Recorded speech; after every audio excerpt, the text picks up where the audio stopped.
Assalamualaikum warahmatullahi wabarakatuh. Tabi pun, kembali lagi bersama saya Alpina Susanti. Kali ini saya akan membahas mengenai retorika. Retorika adalah seni berkomunikasi secara lisan, baik yang dicapai berdasarkan bakat alami maupun melalui keterampilan teknis.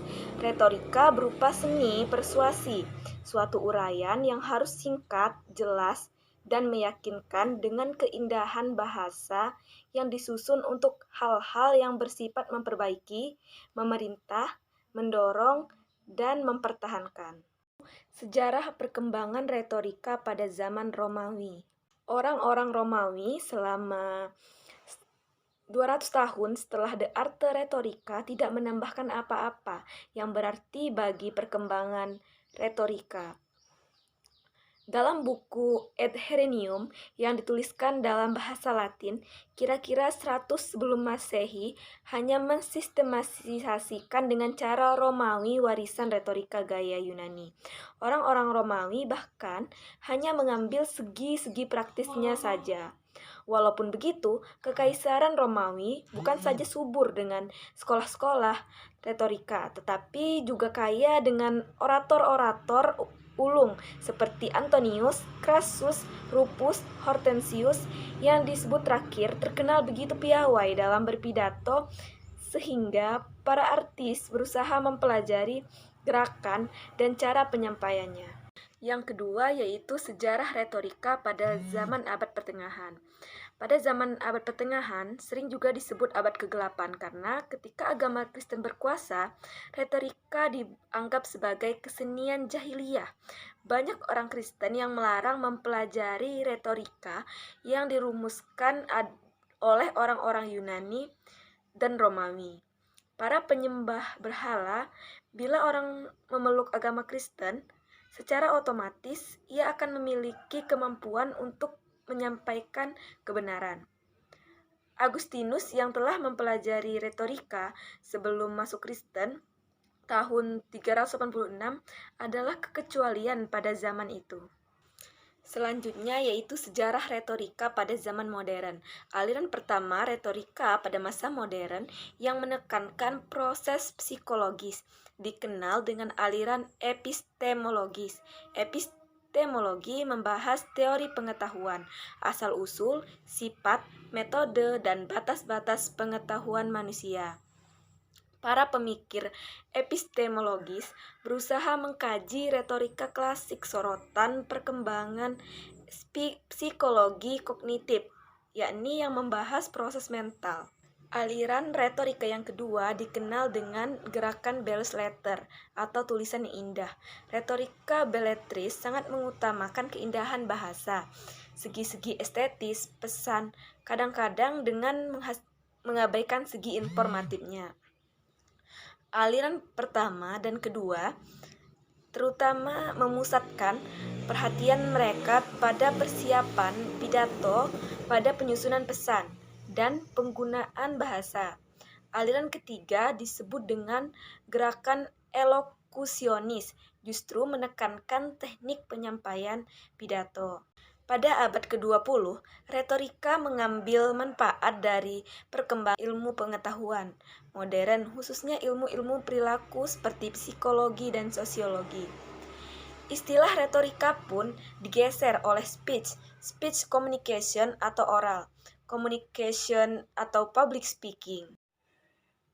Alasan mempelajari retorika yang pertama yaitu mampu bersikap percaya diri untuk berbicara di depan publik.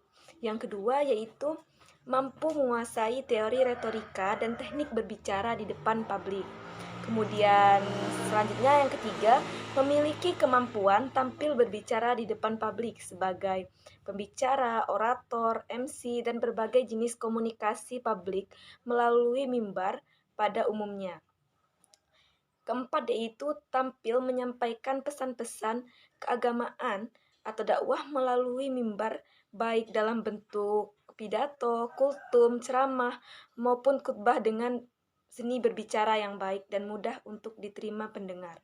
Monologika. Pidato merupakan salah satu kegiatan berbahasa lisan.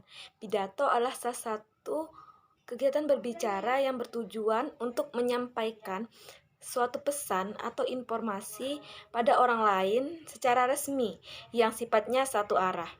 Jenis-jenis pidato ditentukan oleh beberapa faktor.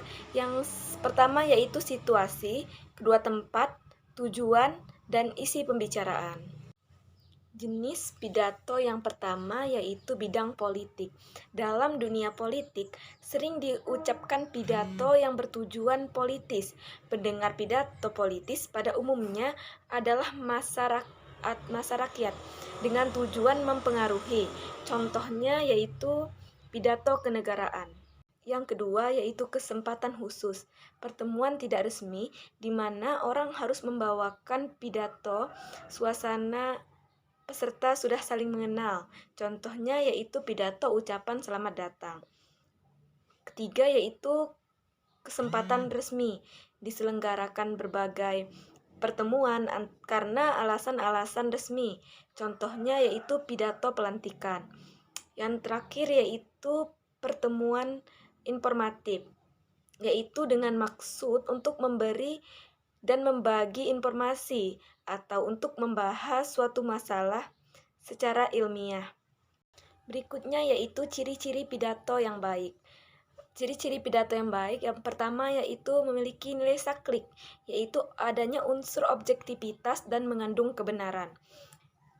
Selanjutnya itu pidato harus jelas. Kemudian pidato harus hidup, pidato yang memiliki tujuan, dan pidato memiliki klimaks. Pidato juga harus memiliki pengulangan, berisi hal-hal yang mengejutkan, dan dibatasi. Dan yang terakhir yaitu mengandung humor. Skema pidato. Skema 5 kalimat. Skema bertolak dari satu pernyataan, satu kalimat, atau satu pikiran. Pikiran awal ini mendorong pembicara dan pendengar untuk berpikir lebih lanjut. Kemudian yang kedua yaitu skema 5W. Sebagai satu konstruksi dasar dan garis besar dapat dipergunakan 5 pertanyaan. Seperti siapa, where, apa, was, dengan apa, womit, bagaimana, we, dan kapan, when. Yang ketiga yaitu skema menurut Aptonius, yang terdiri dari tema pidato, penjelasan, pendasaran, pikiran, dan pendapat berlawanan, perbandingan, contoh, pembuktian, dan penutup.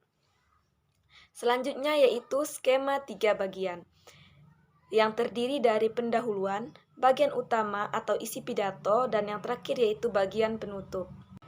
Teknik mempersiapkan pidato ada 10. Yang pertama yaitu mengumpulkan bahan, kedua menyortir bahan, ketiga merenungi bahan, keempat membuat rancangan pidato sementara, 5 yaitu perbaikan dalam soal gaya pada bagian utama pidato, keenam menyusun kata pembukaan dan penutup, ketujuh mengontrol secara umum, dan 8 penulisan terakhir dalam kata-kata kunci, 9 penguasaan teks pidato, dan 10 penguasaan secara retoris dalam berpidato.